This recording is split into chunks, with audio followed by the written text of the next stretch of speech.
Selamat datang di acara bulanan kita, yaitu siaran pers APBN kita regional Banten periode Juni 2022. Senang sekali rasanya bisa bertemu kembali dengan Bapak Ibu sekalian, serta sebuah kehormatan bagi saya dapat memandu acara yang istimewa pada hari ini. Perkenalkan, nama saya Safira sebagai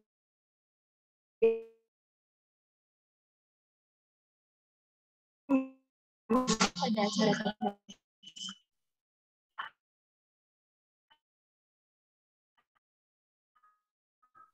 Saya dari Guru selaku kepala yang kami hormati Bapak Rahmat Subagio selaku kepala kantor wilayah Ditjen Bea dan Cukai Provinsi Banten, yang kami hormati Ibu Filari selaku kepala kantor pelayanan utama Bea dan Cukai PCI Soekarno-Hatta, yang kami hormati Ibu Nuni Sri Rezeki Wulandari selaku kepala kantor wilayah Ditjen Kekayaan Negara Provinsi Banten, yang kami hormati Kepala BPKAD Provinsi atau yang mewakili, yang kami hormati seluruh pejabat Kementerian Keuangan, serta para hadirin yang telah hadir pada acara hari ini. Pertama-tama, marilah kita panjatkan puji dan puji syukur kepada Tuhan Yang Maha Esa karena atas rahmat dan karunia kita dapat berkumpul secara virtual. Hadirin yang kami hormati, selanjutnya mari langsung saja kita simak pemaparan dari narasumber kita yang sangat luar biasa ini, yang akan memaparkan kondisi regional Banten sampai dengan bulan Juni 2022, yaitu Ibu Pinari selaku Kepala Kantor Pelayanan Utama Bea dan Cukai PCI Soekarno-Hatta. Kepada Ibu Pinari, waktu dan tempat. Terima kasih MC. Suara saya terdengar jelas ya? Ya, Bu, terdengar Ibu. Bismillahirrahmanirrahim. Assalamualaikum warahmatullahi wabarakatuh. Selamat siang dan salam sejahtera untuk kita semua. Om Swastiastu, Namo Buddhaya, salam kebajikan. Alhamdulillah, puji dan syukur kita panjatkan kepada Allah Subhanahu wa Ta'ala karena pada siang hari ini, tanggal 28 Juli 2022, kita bisa bertemu dalam keadaan sehat, dan saya selaku Kepala Kantor Bea dan Cukai Soekarno-Hatta pada kesempatan yang baik ini mendapat tugas untuk menyampaikan siaran pers terkait dengan kinerja APBN 2022 dengan judul Terus Dijaga untuk Keberlanjutan Pemulihan Ekonomi di Banten. Yang kami hormati bersama dari Badan Ibu Rina, dari Badan Pengelolaan Keuangan dan Aset Daerah. Apa kabar Ibu, sehat ya? Terima kasih telah bergabung dengan kami Kemenq Banten. Yang kami hormati Pak Kakanwil Perben, Pak Ade Rohman. Yang kami hormati mungkin yang mewakili adalah dari Kakanwil Pajak, mewakili Pak Yoyo.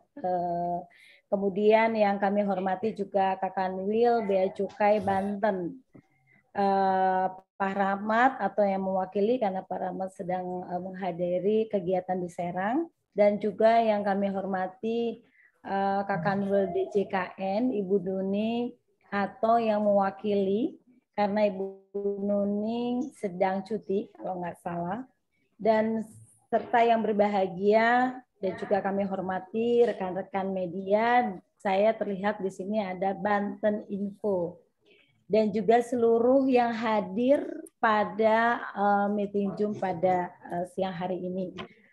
Izinkan untuk mengefisienkan waktu saya menyampaikan terkait dengan kinerja APBN 2022 terus dijaga untuk keberlanjutan pemulihan ekonomi di Banten.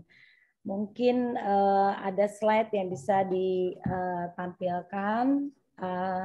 Silakan. Sebentar. Ini background-nya mana Pak Di?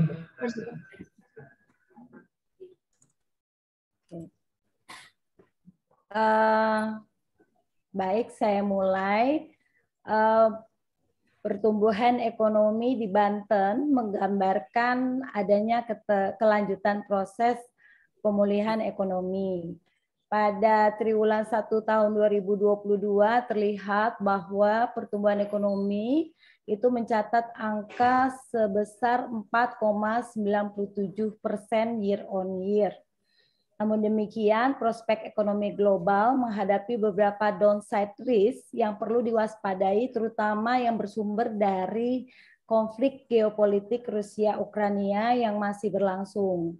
Tekanan inflasi yang didorong oleh peningkatan harga energi dan pangan, serta percepatan pengetatan kebijakan moneter di negara maju. Di sisi lainnya, tekanan harga global dan permintaan telah mendorong naikkan harga.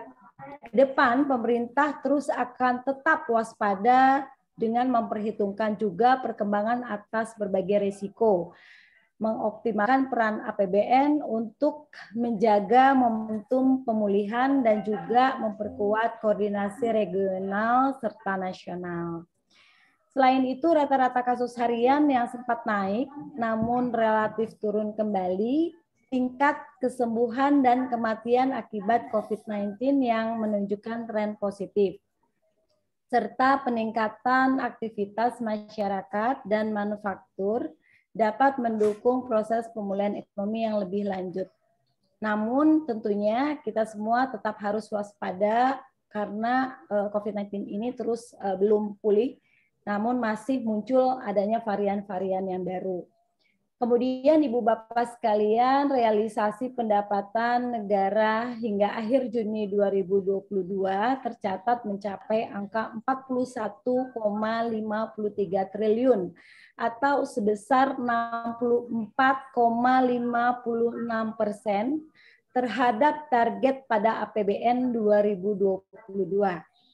Capaian tersebut lebih tinggi 18,35 triliun dibandingkan pada tahun 2021 dengan periode yang sama. Kinerja positif pendapatan negara masih terus berlanjut yang tercermin dari pertumbuhannya sebesar 79,12%. Nah, ini secara nominal realisasi komponen pendapatan yang bersumber dari penerimaan perpajakan itu mencapai 40,34 triliun rupiah dan penerimaan negara bukan pajak atau disingkat dengan PNBP mencapai angka 1,19 triliun rupiah. Berdasarkan pertumbuhannya, realisasi penerimaan perpajakan dan PNBP tumbuh berturut-turut sebesar 81,28% dan 27,53% year on year. Lebih lanjutnya, capaian masing-masing penerimaan perpajakan dan PNBP terhadap target pada APBN tahun 2022 berturut-turut sebesar 64,7% dan 60,03%. Kemudian realisasi penerimaan pajak dari penerimaan pajak sebesar 4,38 triliun atau 65,08% terhadap pagu APBN 2022 atau tumbuh sebesar 33,05%. Capaian penerimaan pajak terutama berasal dari penerimaan pajak penghasilan non-migas dan pajak pertambahan nilai dan pajak penjualan atas barang mewah, di mana masing-masing terrealisasi sebesar 17,06 triliun atau 74,86% terhadap pagu APBN 2022 dan 17,15 triliun rupiah atau sebesar 57,77% terhadap pagu APBN 2022 atau tumbuh sebesar angka 47,64% dan 21,47%. Pertumbuhan penerimaan negara baik neto maupun bruto juga turut disumbang oleh mayoritas jenis-jenis pajak yang mencatat pertumbuhan positif, mulai dari PPH 21, PPH 22, sampai dengan PPN, DN, dan PPN impor. Selain itu, penerimaan kepabeanan dan cukai sampai dengan bulan Juni 2022. Di sini terlihat sebesar angka 5,96 triliun rupiah atau sebesar 62,61% dari target APBN tahun 2022 atau tumbuh sebesar 22% year on year. Kinerja seluruh komponen penerimaan kepabeanan dan cukai terdiri tentunya dari bea masuk, cukai, bea keluar, tumbuh double, bahkan ada yang triple digit, yaitu berturut-turut 27,02%, 20,28%, dan 393,67% year on year. Peningkatan bea masuk ini tentunya dipengaruhi dengan membaiknya kinerja impor nasional seperti aktivitas mulia, sementara melejitnya bea keluar masih didominasi oleh kontribusi komoditas produk kelapa sawit dan turunannya. Sedangkan pertumbuhan signifikan penerimaan cukai itu disebabkan karena membaiknya kondisi perekonomian sehingga permintaan terhadap produk FMEA serta EA ini meningkat. Untuk kondisi ekspor dan impor sendiri, keduanya mengalami peningkatan. Untuk ekspor sampai dengan Juni tahun 2022 tercatat sebesar 8,39 miliar US dollar. Meningkat sebesar 28,09%. Sedangkan impor itu juga meningkat dengan angka 19,6 miliar US dollar. Ini ada peningkatan sebesar 15,99%. Alhamdulillah. Neraca perdagangan Juni 2022 berada di angka minus 2,28 miliar US dollar atau menguat 2% dibandingkan bulan sebelumnya. Namun masih lebih rendah jika dibandingkan dengan bulan sebelumnya. Dengan neraca perdagangan bulan Juni tahun 2021 yang disebabkan eksportasi sektor non-migas. Dalam rangka penanggulangan COVID-19 memberi fasilitas, di antaranya insentif fiskal impor kesehatan sebesar 39,49 miliar rupiah untuk fasilitas bea masuk dan 89,63 miliar rupiah fasilitas pajak. Insentif fiskal impor vaksin sebesar 177,04 miliar rupiah fasilitas bea masuk yang diberikan dan 569,72 miliar rupiah untuk fasilitas pajaknya.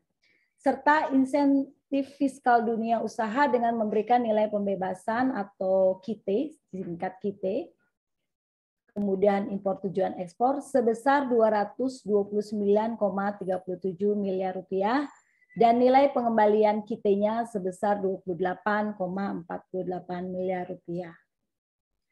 Selanjutnya, capaian realisasi PNBP DJKN, Direktorat Jenderal Kekayaan Negara, berasal dari beberapa sumber penyumbang PNBP, antara lain pokok lelang yang mencapai nilai 739,51 juta rupiah atau 52,82% dari target. PNBP lelang sebesar 27,71 miliar rupiah atau sebesar 73,13% terhadap target. PNBP pengelolaan aset sebesar 17,22 miliar rupiah dari target 20,22 miliar rupiah. Dan PNBP pengelolaan PN yang menyumbangkan 118,5 juta rupiah atau sebesar 72,12% dari target tahunan yang ingin dicapai. Selain capaian kinerja di atas, Direktorat Jenderal Kekayaan Negara melalui Lembaga Manajemen Aset Negara atau ELMAN dalam mendukung proyek strategis nasional atau PSN diberikan penugasan untuk melakukan pendanaan tanah atas infrastruktur PSN di wilayah Provinsi Banten dengan realisasi untuk bulan Juni tahun 2022 sebesar 420,35 miliar rupiah dengan rincian untuk jalan tol sebesar 909.953.253 rupiah.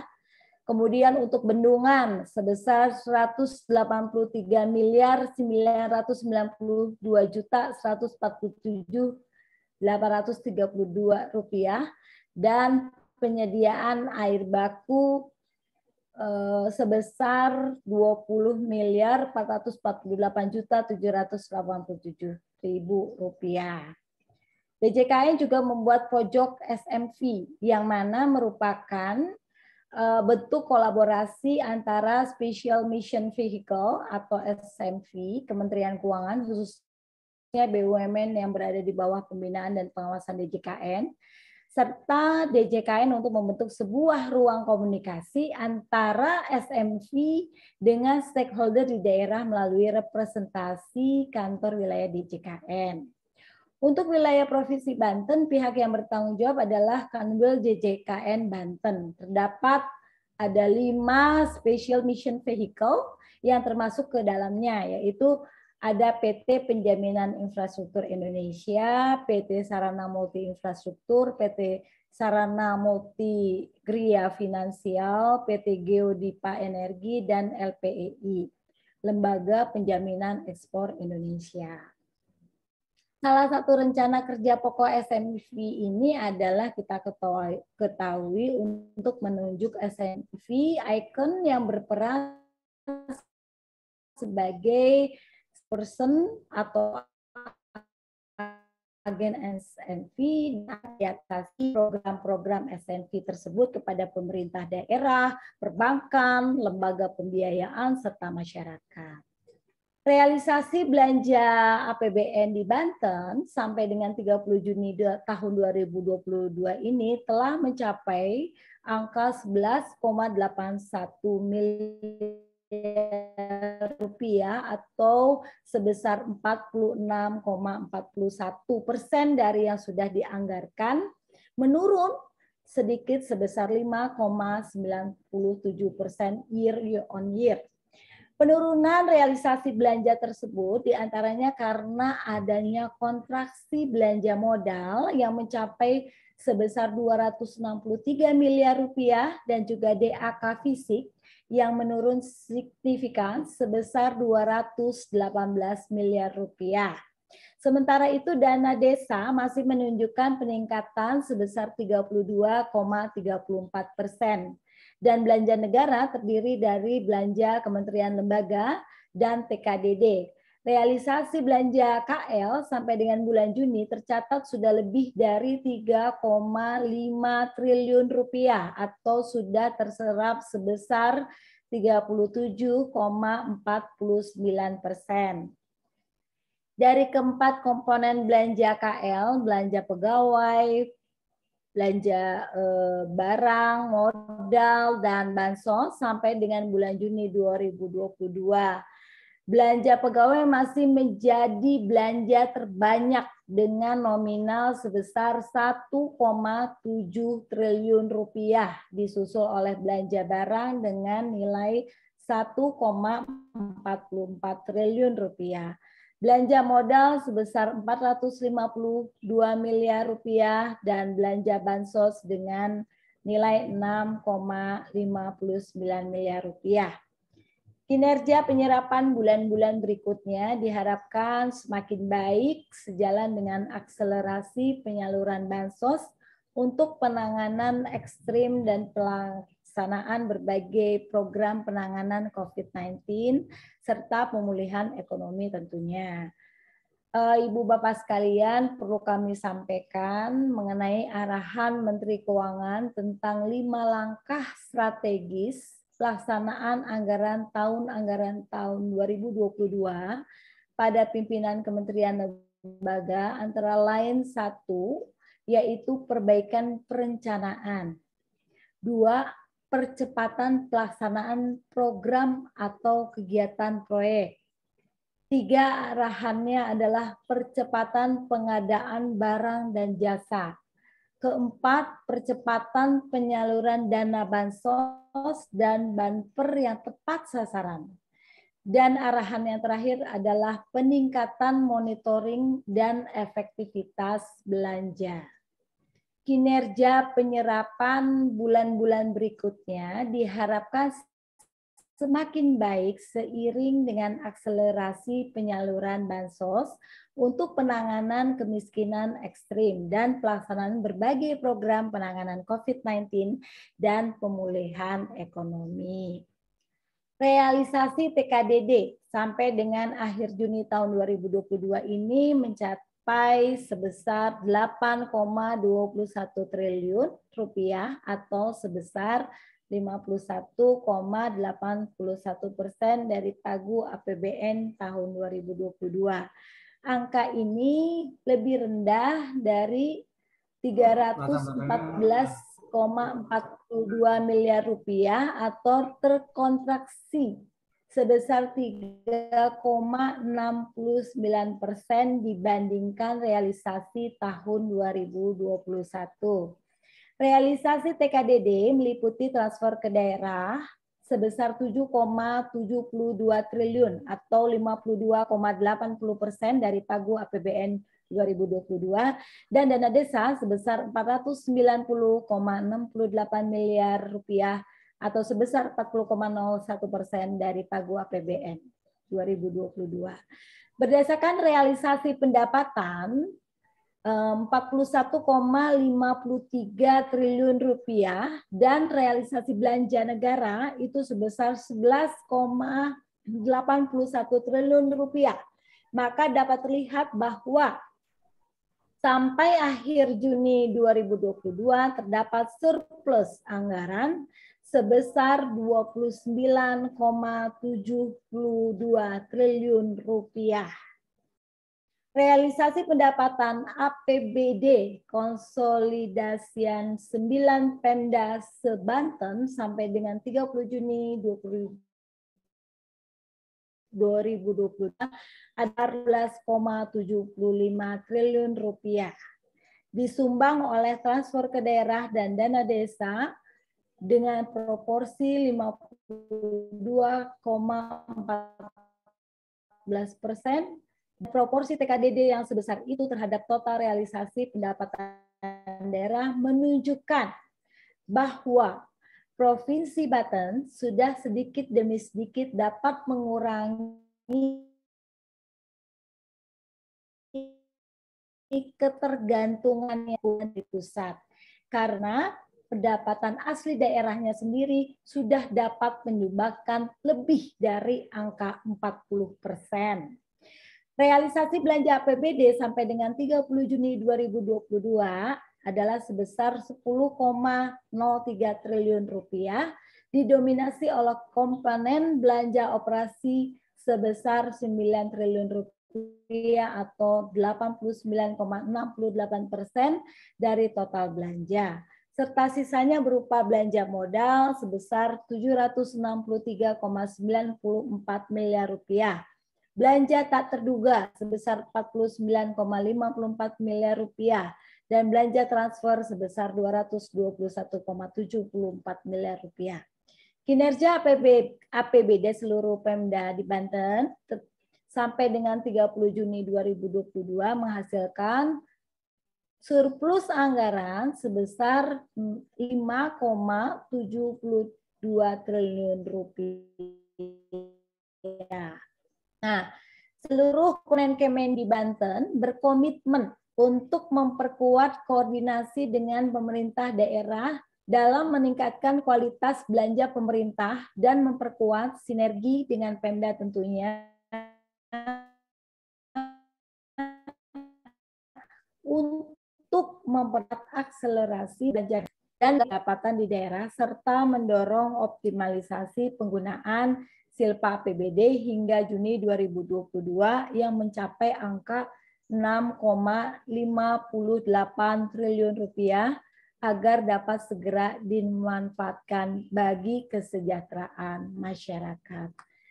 Demikian Ibu Bapak sekalian, siaran pers terkait dengan kinerja APBN tahun 2022 yang dapat kami sampaikan. Demikian yang saya sampaikan.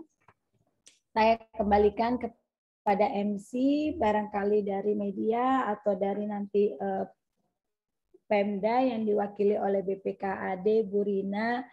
Mungkin ada pertanyaan-pertanyaan yang kemudian bisa kita jawab bersama.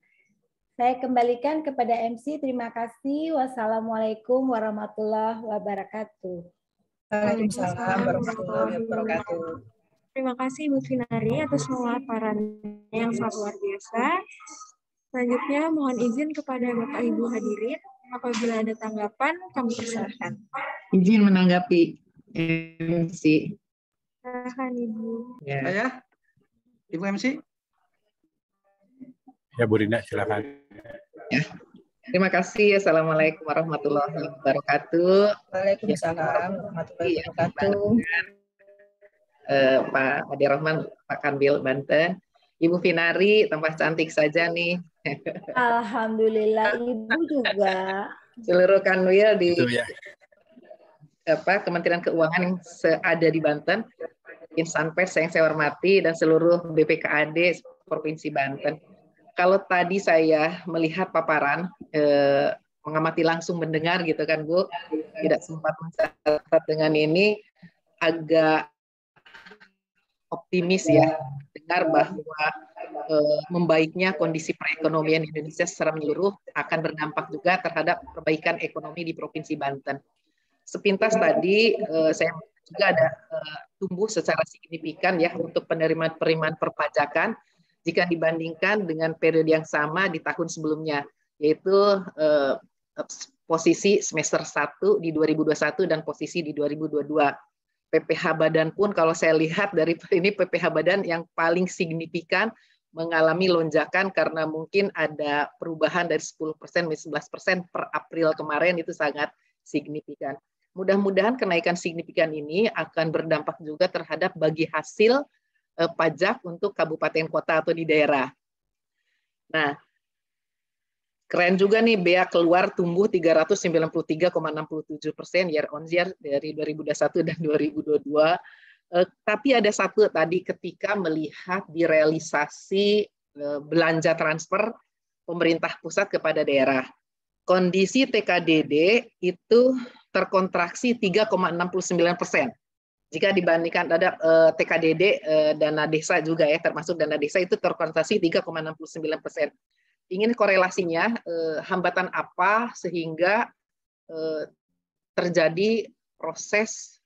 Nah, lihat di sini Bu. Nah, ini saya ingin melihat transfer ke daerah dan dana desa itu terkontraksi 3,69% jika dibandingkan dengan 2021 dan 2022 periode yang sama. Dari jumlah terkontraksi 314 miliar rupiah lebih. Nah, kalau saya perhatikan, karena saya juga mengelola keuangan, memang agak berat. Ini di dak fisik.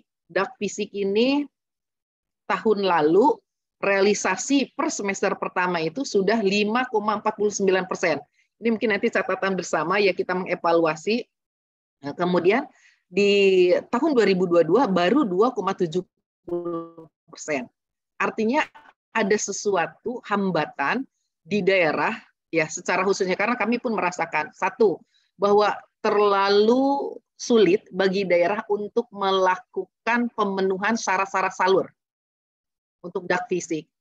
dengan kemarin itu ditutupnya on spam laporan harus sekian-sekian, itu agak daerah. Harus direview inspektorat. Ini akan menghambat terhadap proses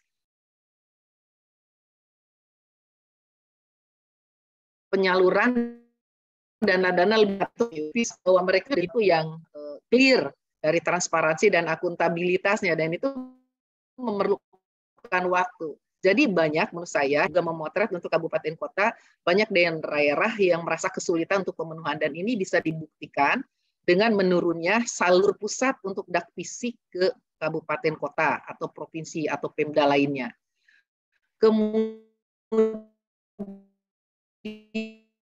saya lihat di non-fisik mendengar untuk pencegahan dan penasting di 2002 ini itu ada pola salur, sehingga contoh Pins Banten itu akan mendapatkan dana dak non-fisik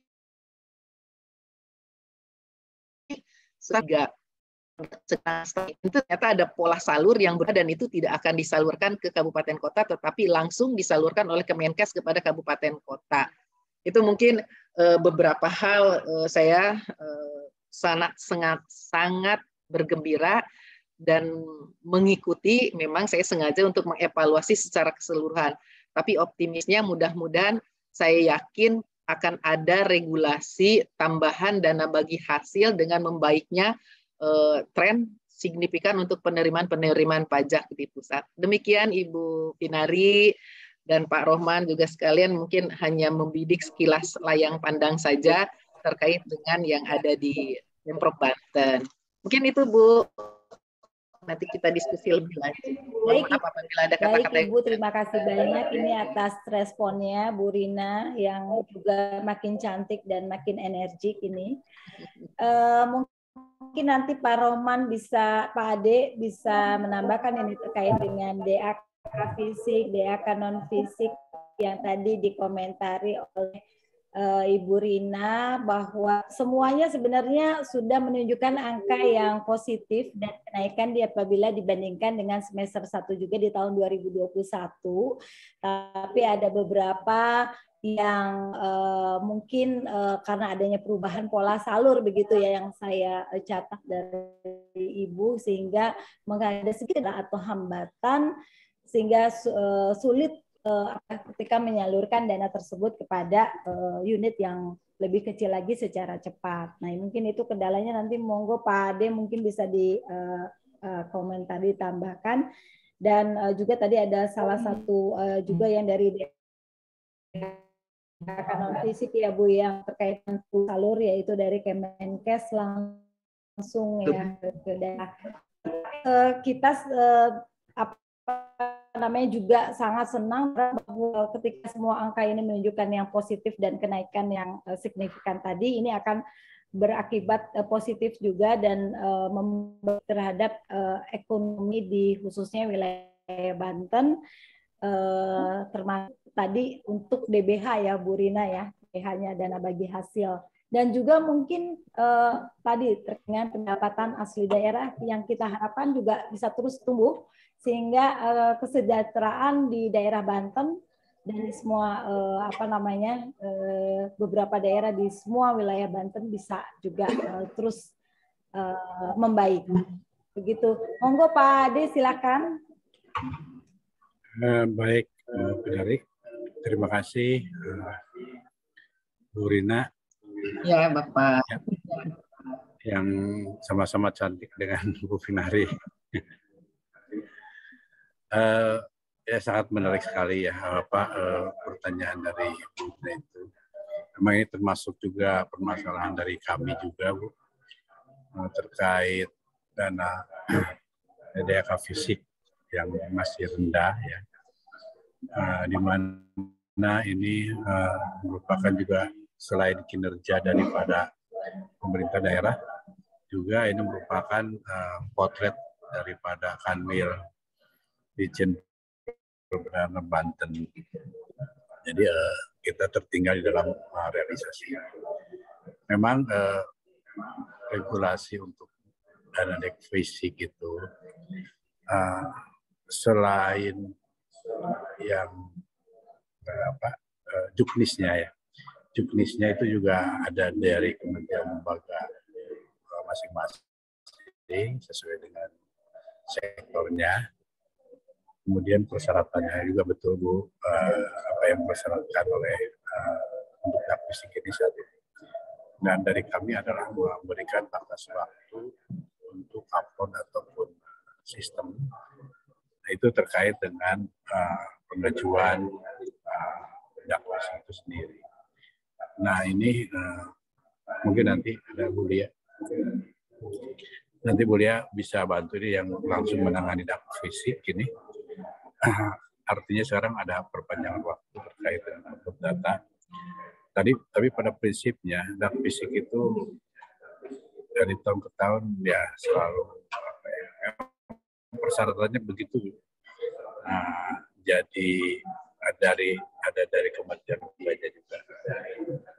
Nah, namun perlu kerjasama yang sinergi antara penanggung jawab kegiatan dengan juga BPKD dan juga kami juga gitu kan di daerah. Nah, barangkali untuk dana non fisik itu kami tidak bisa menjelaskan secara langsung karena ini tidak dibayarkan oleh kami di daerah tapi di kantor pusat. Kemudian juga terkait dengan bagian di tahun 2022 ini ada penambahan sesuai dengan kontribusi dari pemerintah daerah terhadap dana bagi hasil ini. Coba Bu Lia minta penjelasannya secara mungkin ada tambahannya. Baik, terima kasih Pak Kanwil dan terima kasih juga kepada Bu Rina terkait penyaluran dak fisik. Memang kalau dari tahun ke tahun sebetulnya dari sisi syarat salurnya tidak ada perubahan, Ibu. Hanya berubah dari sisi ke depan gitu. Kalau di saat ini terjadi penurunan realisasinya ini lebih disebabkan karena adanya perubahan PPN di pertengahan pelaksanaan penyaluran dak fisik ya. Jadi di Pemda yang kami dapat terima informasi adalah mereka terpaksa menghitung ulang pembiayaan dari dak fisiknya karena adanya perubahan PPN sehingga juga kontrak-kontrak harus diperbaiki. Itu turunnya untuk bisa agak jauh ya. Terus juga ada beberapa bidang yang syarat salur secara ketentuan teknisnya atau juknisnya dari kementerian itu ada yang ditahan dan baru dikeluarkan jelang akhir-akhir deadline penyampaian syarat salur. Namun sesudah keluar ketentuan keputusan Menteri Keuangan nomor 22/KM.7/2022 yang menyatakan perpanjangan waktu penyampaian syarat salur untuk bidang kesehatan dan bidang pendidikan. Untuk dua itu ada perpanjangan waktu sehingga kepada Pemda dipersilakan untuk segera mempersiapkan persyaratannya sehingga masih bisa diajukan kembali ke KPPN. Untuk non fisik yang terakhir disebut oleh Bu Rina terkait stunting, memang kami kurang mendapat informasi Bu. Kadang-kadang Pemda lebih dulu ya dapat informasinya dibandingkan kami di Ditjen Perbendaharaan, di Kanwil dan di KPPN. Kemungkinan besar seperti yang tadi disampaikan oleh Pak Kanwil itu penyalurannya dari pusat langsung ke daerah. Seperti itu Ibu. Tambahan dari saya, terima kasih. Assalamualaikum warahmatullahi wabarakatuh. Assalamualaikum warahmatullahi wabarakatuh.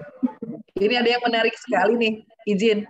Ternyata ini trennya APBN hampir sama dengan APBD provinsi. Bahwa memang terjadi di realisasi belanja kontraksi sebesar 5,97. Angkanya pas ya sama dengan yang kalau saya melihat di semester pertama. Tapi pendapatan juga naik kalau kita realisasi sama gitu, hampir sama tren APBN dan saya yakin mungkin ini mendekati juga untuk seluruh Indonesia kayaknya. Mungkin itu Bu tambahannya. Ya, terima kasih. Terima kasih Bu Rina. Baik, selanjutnya, Bapak Ibu, apakah masih ada yang ingin memberi tanggapan? Izin Ibu Moderator, Bu MC. Silahkan, Pak. Baik, terima kasih Bapak Ibu semuanya. Terima kasih atas undangannya juga. Kami dari media online banteninfo.com ada 3 pertanyaan yang sudah saya catat ya. Untuk yang pertama langsung saja tadi sempat disinggung perihal dengan Lembaga Manajemen Aset Negara atau Elman ya. Dan kita ketahui bersama bahwa proyek pembangunan Serang Panimbang juga sudah mulai beroperasi. Pertanyaannya, seberapa besar fungsi dari Lembaga Manajemen Aset Negara tersebut dalam pembangunan jalan tol Serang Panimbang? Kemudian, bagaimana kontribusi baliknya untuk negara? Untuk pertanyaan yang selanjutnya, membahas mengenai dana desa ya. Kita lihat juga di tabel yang terakhir tadi, dana desa tersebut untuk realisasi dibandingkan tahun 2021 ya lebih besar ya. Namun yang jadi pertanyaan saya, kenapa sih di dana desa ini selalu diprioritaskan untuk pembangunan fisik seperti jalan, jembatan dan sebagainya. Padahal bisa juga kita alokasikan untuk pengembangan SDM ya, seperti keterampilan agar masyarakat itu dapat tumbuh mandiri. Itu pertanyaan yang kedua. Kemudian yang pertanyaan selanjutnya ini yang ketiga mengenai bea cukai ya. Bagaimana itu peran bea cukai untuk turut berpartisipasi dalam mengendalikan inflasi khususnya di wilayah Banten. Demikian mungkin 3 pertanyaan dari kami, Pak. Terima kasih. Assalamualaikum warahmatullahi wabarakatuh. Waalaikumsalam. Terima kasih, Pak. Pada Bapak Ibu yang ingin menanggapi, silakan.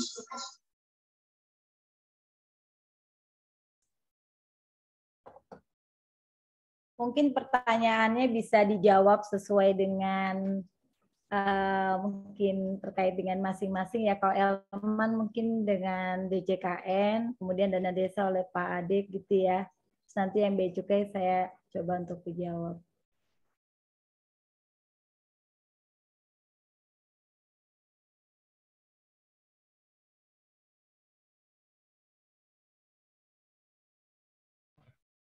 Monggo Ibu dulu, mungkin dari bea cukai.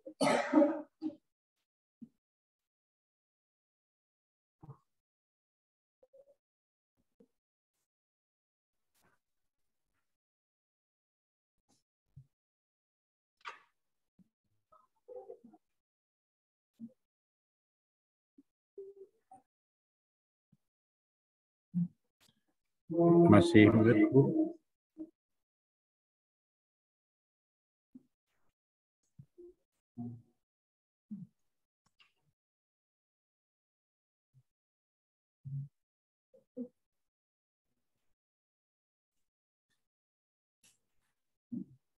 Baik, atau mungkin kami dulu dari dana desa ya. Yang pertanyaan tadi dari Bandung.com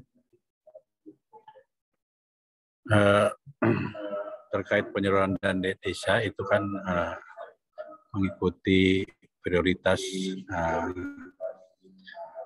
oleh pemerintah pada tiap tahunnya. Pada tahun ini kan beberapa tahun juga terkait dengan COVID-19, jadi BLT desa itu 60% untuk BLT ya. Dan untuk yang sisanya nanti bisa digunakan untuk Sarpras. Jadi memang dana desa itu melihat perkembangannya dan juga prioritasnya. Kalau yang lalu lebih banyak ke dalam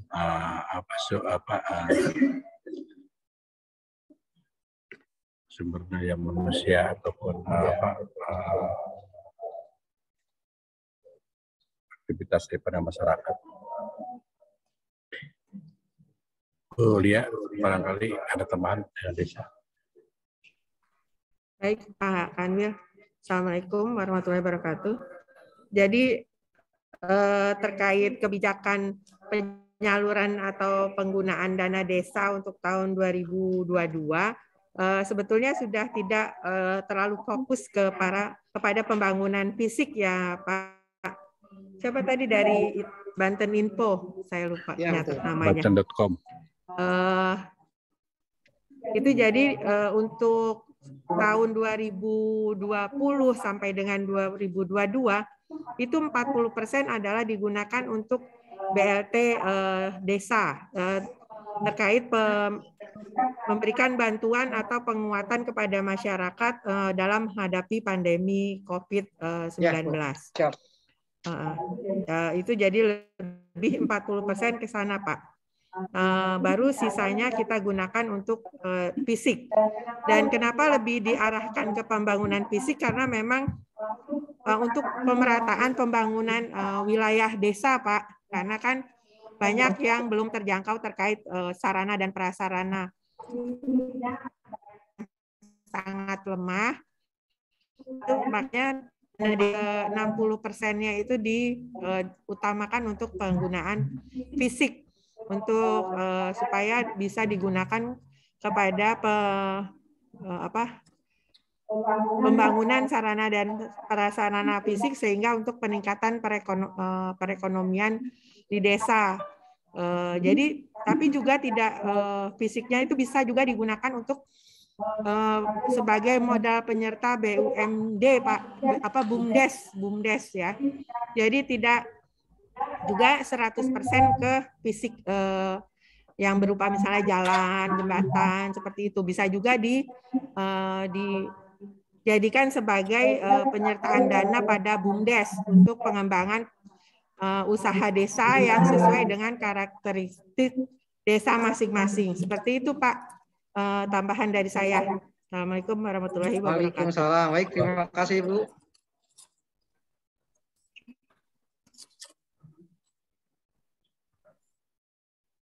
Silakan Bu Binari, barangkali dari Bea Cukai dan dari DJKN. DJKN ya. Saya coba menjawab terkait dengan pertanyaannya terkait dengan bagaimana partisipasi atau peran Bea Cukai dalam ikut mengendalikan inflasi, gitu ya Pak pertanyaannya. Betul, barangkali nanti saya dibantu oleh tim saya. Jadi kita ketahui sebenarnya saat ini kita sedang sudah setahun ini ada namanya presidensi G20. Karena Indonesia itu terus menjaga integritas dan efektivitas. Sebenarnya G20 sejalan dengan satu prinsip-prinsip dari G20 itu sendiri. Kita tahu bahwa situasi saat ini sangat menantang dan juga sangat memprioritaskan suatu dialog yang terbuka di antara negara-negara G20 dan bahwa dari negara G20 ini kita tahu bahwa ada dua topik utama sebenarnya yang kita angkat saat ini, yaitu situasi ekonomi global beserta tantangannya, termasuk mengenai dampak pandemi COVID-19 dan perang di Ukraina terhadap prospek ekonomi global. Kemudian termasuk inflasi global. Nah ini inflasi sebenarnya artinya menjadi salah satu topik yang utama yang dibahas oleh presidensi di G20. Nah karena kenapa ini terjadi itu karena ada tentunya ketidakseimbangan antara permintaan dan penawaran yang juga memperberat tantangan yang ada akibat adanya disrupsi tentunya dari rantai pasok global dan kenaikan harga pangan serta energi. Nah, kondisi ini yang tentunya memicu adanya peningkatan inflasi yang tentunya menjadi ancaman terhadap ketahanan pangan kita, terutama bagi kelompok-kelompok yang rentan terhadap inflasi ini. Nah, oleh karena itu pemerintah dalam hal ini Bea Cukai kembali untuk berkomitmen, menjaga komitmen untuk sebenarnya memanfaatkan semua alat kebijakan yang tersedia dalam mengatasi permasalahan ekonomi ini guna menjaga kestabilitasan finansial yang berkelanjutan. Salah satunya sebenarnya kami memberikan ruang fasilitas kepada para pengusaha untuk saat ini misalnya alat-alat kesehatan, vaksin, yang salah satunya adalah pemberian pembebasan dari pajaknya. Ini adalah untuk menjaga juga efek-efek yang timbul akibat adanya pajak atau yang akan menjadi komponen dari nilai-nilai barang tersebut. Nah, seperti itu yang dan masih banyak lagi sebenarnya kebijakan-kebijakan yang kami lakukan, termasuk dengan intinya adalah tidak membebani para pengusaha dengan satu pajak, yaitu lebih kepada barang-barang yang tadi rentan terhadap inflasi. Mungkin itu kalau ada tim saya yang bisa mau bantu untuk melengkapi, saya persilakan atau ada monggo. Ya, Bu Indasa. Ya, silakan. Ibu Pinari sedikit menambahkan peran Direktorat Jenderal Bea dan Cukai dalam mengendalikan inflasi. Salah satunya mungkin di KPU Soekarno-Hatta ya, untuk lebih memperlancar arus barang impor, terutama untuk impor barang modal maupun konsumsi. Ini hubungannya dengan ketika impor barang baku, bahan baku misalnya, kita bisa memberikan fasilitas sehingga bahan baku tersedia di dalam negeri, artinya kan ketersediaan barang tidak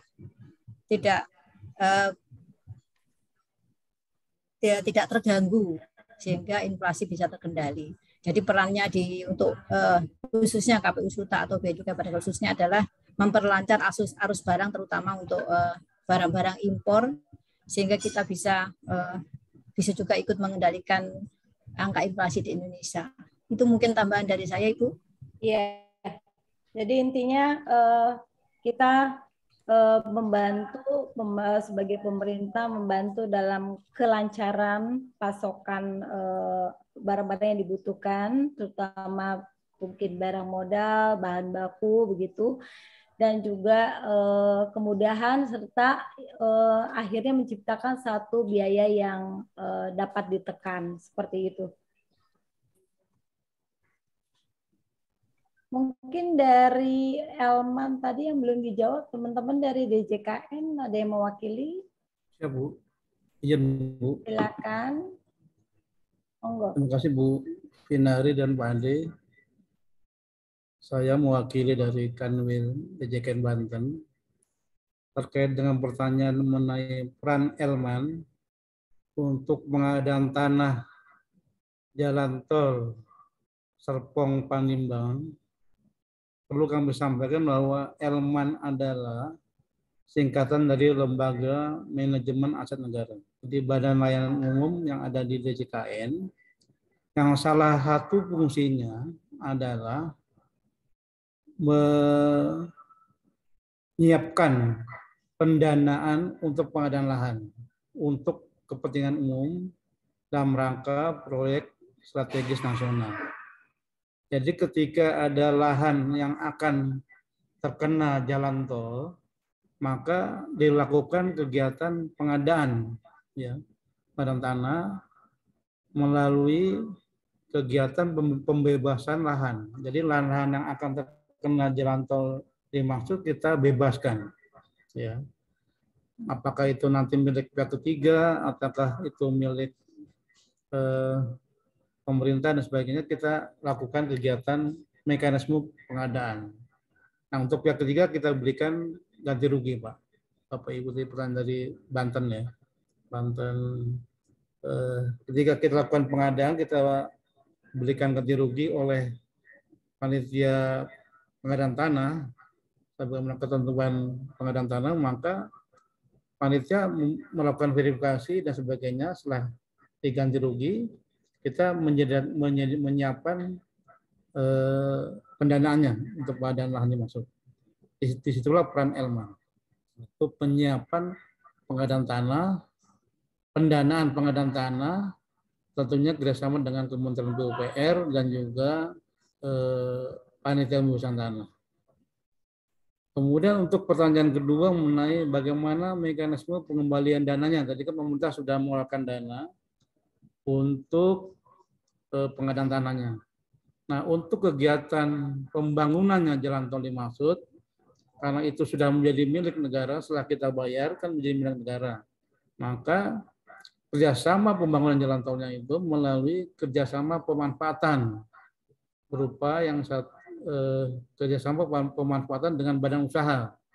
Nanti ketika sudah ditunjuk pihak yang melakukan pembangunan, yang melakukan kerjasama dengan pemerintah, maka setelah jalan tol dimaksud beroperasi, bagian daripada penghasilan jalan tol dimaksud ada yang diserahkan kepada negara, ya berupa kontribusi tetap ataupun pembagian keuntungan. Jadi ada yang diserahkan ke negara setelah jalan tol dimaksud beroperasi berupa kontribusi tetap maupun pembagian keuntungan.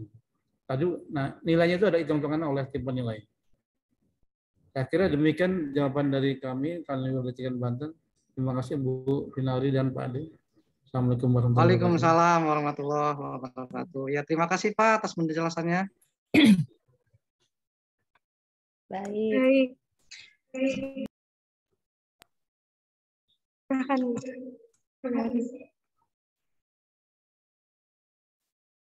Oke, kalau udah tidak ada tanggapan lagi, apakah masih ada pertanyaan yang ingin diajukan oleh Bapak dan Ibu?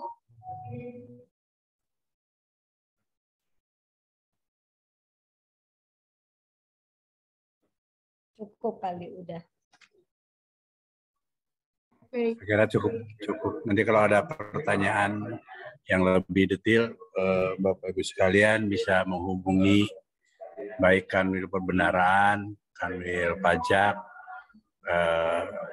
Bea Cukai, atau mau ke Ibu Finari di Soekarno-Hatta. Kami persilakan. Baik, kalau begitu Bapak Ibu. Dengan berakhirnya sesi diskusi kita pada hari ini, maka berakhir juga acara siaran pers APBN kita Regional Banten periode Juni 2022. Kami mengucapkan terima kasih yang sebesar-besarnya, serta memohon maaf apabila ada salah selama berlangsungnya acara. Jangan lupa tetap jaga kesehatan dan melaksanakan protokol kesehatan. Wassalamualaikum warahmatullahi wabarakatuh. Waalaikumsalam warahmatullahi wabarakatuh.